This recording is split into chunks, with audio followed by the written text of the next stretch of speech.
Assalamualaikum warahmatullahi wabarakatuh. Perkenalkan, saya Haimin Anogu dengan NIM 2330-12006, jurusan Akidah dan Filsafat Islam semester 4. Jadi di video kali ini saya akan mencoba menjelaskan pemahaman saya mengenai latar belakang lahirnya pemikiran Islam modern.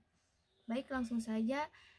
Jadi pemikiran Islam modern muncul karena adanya keprihatinan atas kemunduran umat Islam, dan terutama saat banyak negara muslim dijajah oleh bangsa Eropa seperti Inggris, Prancis, dan Belanda. Nah, umat Islam yang dulunya maju dalam ilmu pengetahuan, ekonomi, dan kekuasaan politik kemudian perlahan-lahan tertinggal dan tidak mampu bersaing dengan dunia barat. Nah, keadaan ini membuat banyak tokoh muslim mulai mencari cara agar umat Islam bisa bangkit dan kembali maju seperti dulu.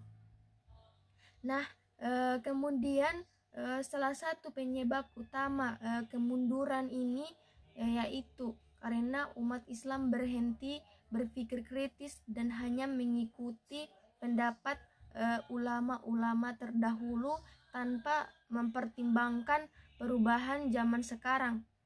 Nah, ini disebut dengan taklid. Akibatnya umat Islam tidak mampu menyesuaikan diri dengan perkembangan ilmu dan teknologi yang semakin pesat. Oleh karena itu, muncul gagasan bahwa ajaran Islam harus dipahami kembali dengan cara yang sesuai dengan kebutuhan masa kini. Nah, tanpa meninggalkan nilai-nilai dasarnya. Kemudian tokoh penting dalam pemikiran Islam modern adalah Jamaluddin Al-Afghani. Nah, dia mengajak umat Islam untuk bersatu dan melawan penjajahan. Menurutnya, Islam adalah agama yang mendorong kemajuan dan berpikir kritis. Dia juga mendorong umat Islam untuk belajar ilmu pengetahuan dan tidak hanya bergantung pada masa lalu. Dia percaya bahwa umat Islam bisa maju jika mau berubah dan membuka diri terhadap pembaharuan. Nah, kemudian murid Al-Afghani yaitu Muhammad Abduh juga sangat berpengaruh. Dia menekankan bahwa Islam sangat rasional dan mendukung ilmu pengetahuan. Nah, Abduh ingin memperbaiki sistem pendidikan umat Islam dengan menggabungkan pelajaran agama dan pelajaran umum. Dia juga berpendapat bahwa ajaran Islam harus disesuaikan dengan perkembangan zaman. Nah, agar umat Islam tidak tertinggal dalam berbagai bidang kehidupan.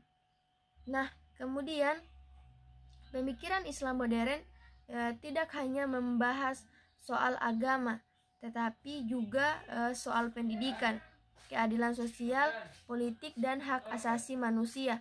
Para pembaharu ingin membangun masyarakat Islam yang adil, terbuka, dan maju.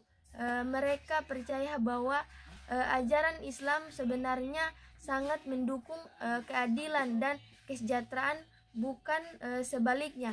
Nah, oleh karena itu mereka berusaha memperbaiki berbagai aspek kehidupan masyarakat Muslim agar sesuai dengan nilai-nilai Islam yang sesungguhnya. Nah, kemudian di Indonesia pemikiran ini banyak mempengaruhi tokoh-tokoh seperti Ki Haji Ahmad Dahlan dan Haji Agus Salim. Mereka membentuk organisasi seperti Muhammadiyah yang bertujuan memajukan umat melalui pendidikan, kesehatan, dan pelayanan sosial.